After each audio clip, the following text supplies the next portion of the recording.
ভিক্ষুক রাস্তা দিয়া যায় আর জমিদারের পুত্রবধূও যায়। একজন সামনের থেকে আসতেছে, একজন সামনের দিকে যাইতেছে। দুইজনের ক্রসিং এর সময় ভিক্ষুকের গায়ের কাদা জমিদারের পুত্রবধূর গায়ে লেগে গেছে। সে দুনিয়া আন্দার করে ফেলছে, স্বামীকে টাইকা নিয়ে আসছে, বলছে ভিক্ষুক আমার কাপড় নষ্ট করে দিছে।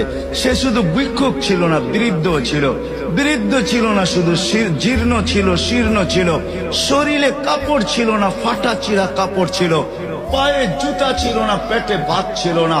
জমিদারের পুত্র সইতে পারে নাই, যৌবনী শক্তি সয়তো সয় কি কইরা তার স্ত্রীর গায়ে ভিক্ষুকের কাদা।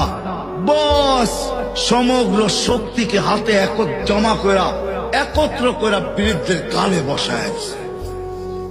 বৃদ্ধ কিচ্ছু বলে নাই, শুধু উপরের দিকে তাকায় দুই তিনটা শব্দ উচ্চারণ করছেন। শব্দগুলা হলো ইয়া মাল্লা তারা হলো ওয়ুন, ও আল্লাহ চোখে দেখা যায় না। ও তারা কুল্লা শাই, তুই সব দেখিস। ফারা তারা মা বি, তুই কি দেখিস না আমার সাথে কি ঘটতেছে? এটা কি দেখিস না? বলতে দেরি যুবক, মরতে দেরি হয় নাই।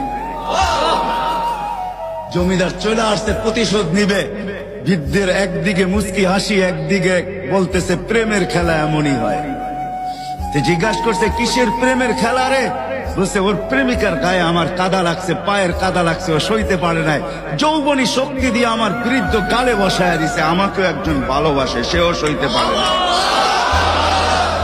সেও সইতে পারে না, ও তো থাপ্পড় দিয়া ক্ষান্ত, সে জান নিয়ে নিছে, জান।